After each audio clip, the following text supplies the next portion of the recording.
Kembali lagi di channel Catatan Cacatan. Jika kamu menonton video ini di hari Jumat, maka sepertinya kamu sedang menikmati weekend. Dan untuk itu, kamu harus berterima kasih pada George Westinghouse, seorang lopan industrial berkebangsaan Amerika Serikat yang membuat standar weekend pertama kali di dunia. Kontribusi Westinghouse kepada masyarakat adalah air brake dan alternating current yang mengubah dunia. Tapi yang paling penting dari itu semua adalah kebaikan hatinya. Tidak seperti bos-bos pada umumnya, Westinghouse memperlakukan karyawannya seperti keluarga. Dia memperlakukan orang seperti dia ingin diperlakukan. Makanya ketika dia wafat, lebih dari 50.000 karyawannya patungan untuk membuat monumen perunggu untuk mengenang seorang Westinghouse, bos yang begitu dicintai oleh bawahannya. Simak sampai habis ya.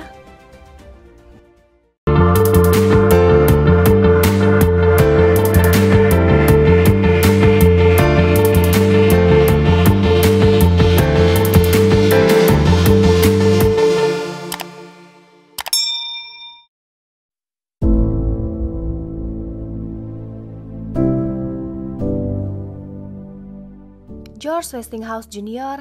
lahir di New York pada tanggal 6 Oktober 1846 dari pasangan Emmeline dan George Westinghouse Sr.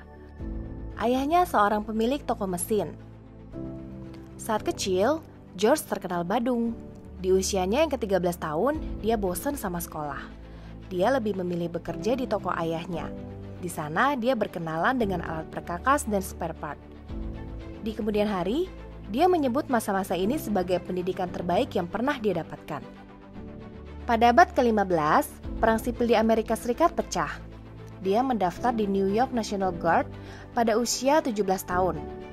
Kemudian, dia ditransfer ke Angkatan Laut. George melayani negara selama 2 tahun. Dia kembali pada keluarganya dalam keadaan selamat pada tahun 1865. Kemudian dia didaftarkan ke sekolah tinggi. Namun, dia sudah kehilangan selera dalam sekolah. Dia di drop out pada tahun pelajaran pertamanya dan kembali bekerja di bengkel ayahnya. Pada usia 19 tahun, George mendaftarkan paten pertamanya yaitu Rotary Steam Engine. Dari satu hak paten ini berkembang menjadi 300 hak paten dalam waktu 48 tahun ke depan. Salah satunya adalah air brake kereta api. Dia menemukan ini di awal karirnya. Itu adalah sistem pengereman kereta api dengan tekanan angin yang memungkinkan kereta berhenti lebih cepat. Berkat paten ini, dia mendirikan The Westinghouse Air Brake Company di Pittsburgh, memperkerjakan 100 tenaga kerja. Sebelum air brake ini, kereta api direm secara manual oleh manusia. Profesi ini disebut brakeman. Cara ini jelas tidak efektif dan berbahaya. Brakeman harus memutar tenaga rem di setiap gerbong kereta. Gajinya berapa? Hanya $1,5 per hari, dan itu adalah salah satu profesi yang paling berbahaya saat itu. Untuk menginstal air brake pada kereta, itu menelan biaya sebesar $50 per gerbong. Cornelius Vanderbilt, sang raja dari bisnis kereta api, mengatakan kepada Westinghouse, "Kalau gue nggak salah nangkep nih anak muda, lo ngusulin buat menghentikan kereta api pakai angin? Aduh, gue terlalu sibuk buat dengerin omong kosong itu." Sampai suatu saat, salah satu kereta Vanderbilt mengalami kecelakaan tragis. Dan saat itu, dia mulai membuka diri untuk air brake Westinghouse. Untuk mempertunjukkan kemampuan air brake-nya, Westinghouse melakukan demonstrasi. Saat melakukan demonstrasi, secara tak terduga sebuah kereta kuda menyeberangi rel. Semua penonton pun tegang. Kondektur segera menarik tuas air brake dan kereta pun berhenti. Hanya berjarak 1,5 meter dari kereta kuda itu. Para penonton pun semuanya bersorak lega. Sejak saat itu, air brake Westinghouse mulai digunakan oleh perusahaan kereta api lain. Pada tahun 1893, rapat kongres memutuskan standar keamanan kereta api harus menggunakan air brake. Pada saat itu, kereta api merupakan bisnis yang booming, membuat perusahaan Westinghouse meroket hampir menyentuh langit.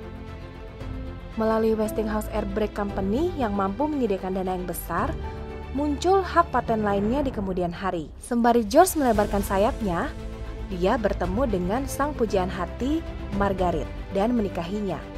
bukan Margaret Alibert ya. Hihihi. George dan Margaret membeli sebuah rumah besar di Pittsburgh yang mereka namai Solitude.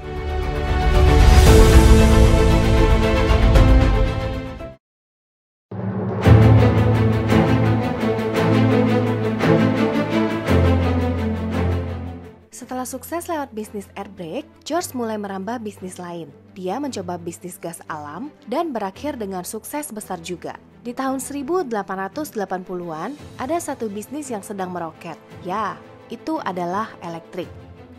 George penasaran dan tertarik kepada bisnis ini. Berkat pengalamannya menangani tekanan gas bumi, dia bisa dengan mudah memahami konsep kelistrikan. George Westinghouse menyaksikan kebangkitan seorang penemu lain yang namanya dengan cepat terkenal, yaitu Thomas Alva Edison, yang juga dikenal sebagai The Wizard of Menlo Park. Dia memiliki penemuan yang terkenal juga seperti fonograf. Edison sudah terjun duluan ke bisnis kelistrikan dengan sistem DC-nya.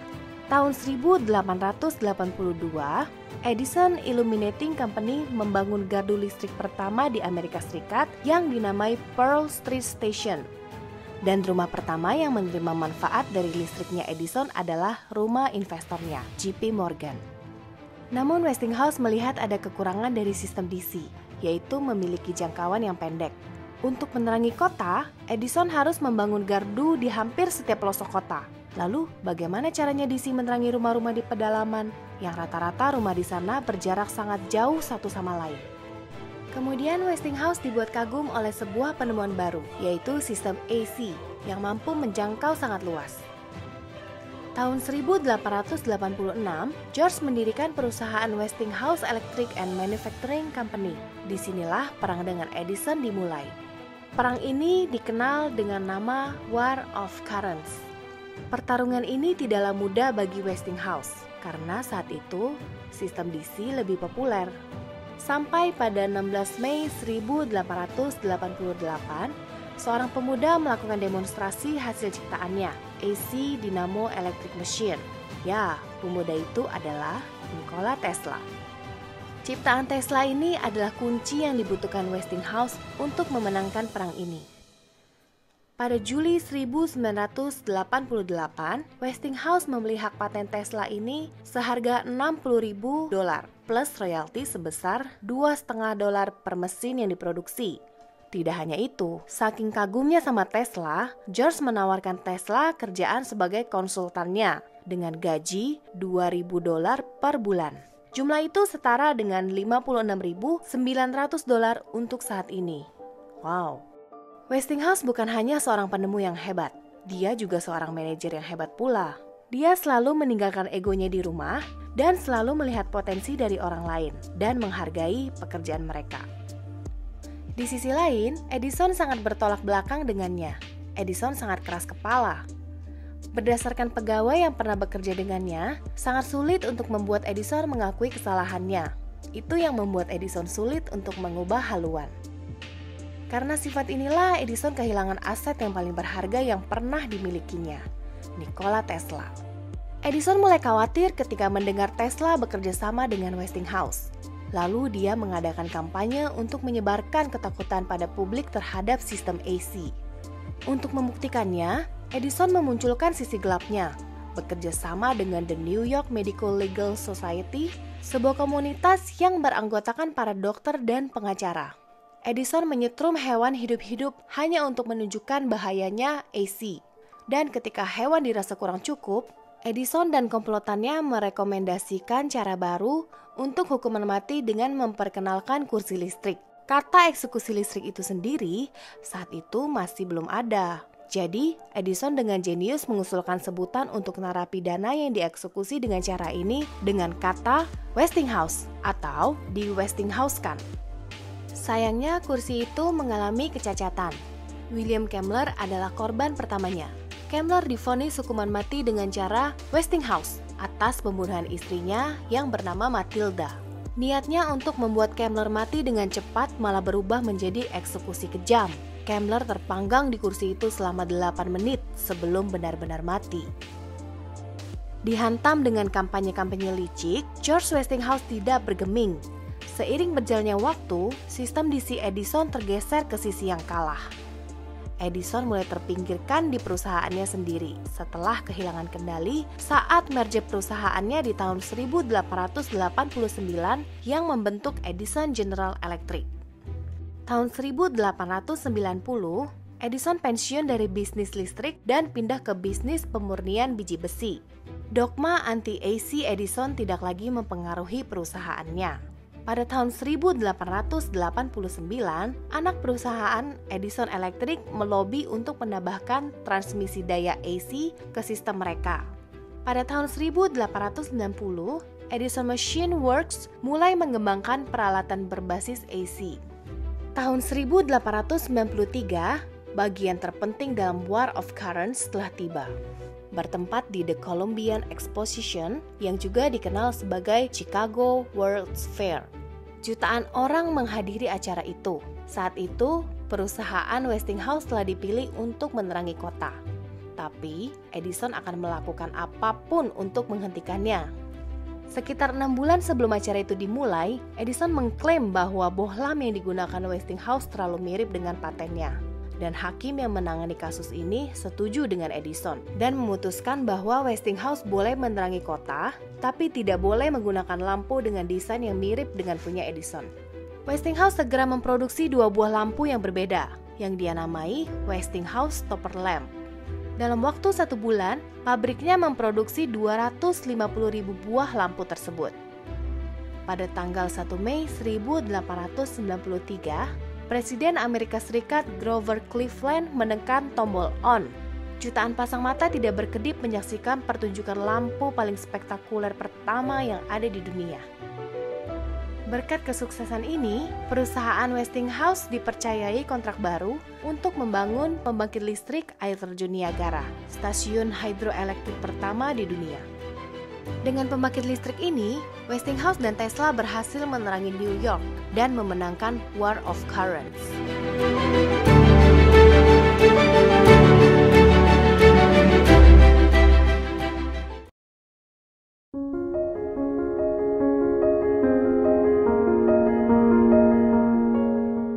Dengan kesuksesan sebesar ini, Westinghouse tetap orang yang ramah dan rendah hati. Dia terus memperlakukan para pegawainya dengan hormat. Westinghouse bahkan membangun sebuah desa kecil untuk para pegawainya. Desa itu bernama Wilmerding. Kabarnya masih ada sampai hari ini.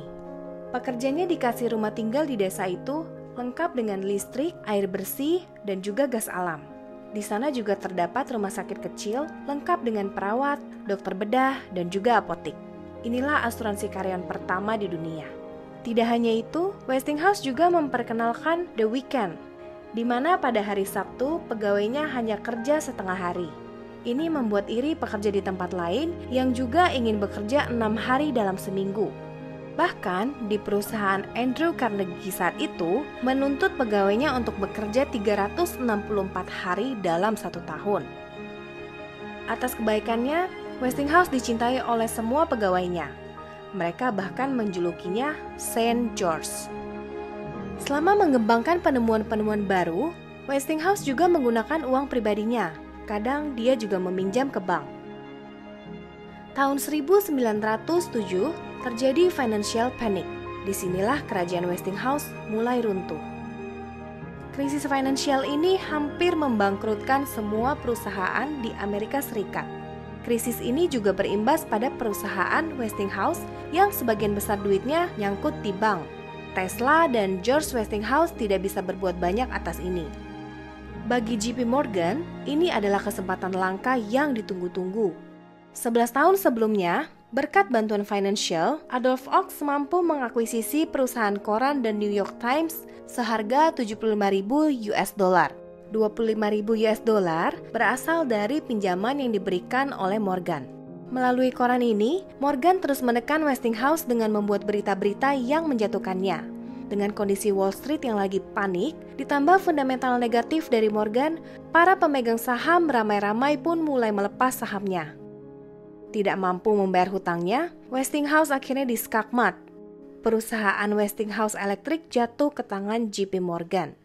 Tidak lama dari itu, George Westinghouse dipecat dari perusahaannya sendiri. Meski begitu, George terus membuat penemuan. Pada tanggal 12 Maret 1914, saat sedang mengerjakan penemuan kursi roda elektrik, George Westinghouse meninggal dunia. 3 bulan kemudian, istrinya Margaret menyusulnya.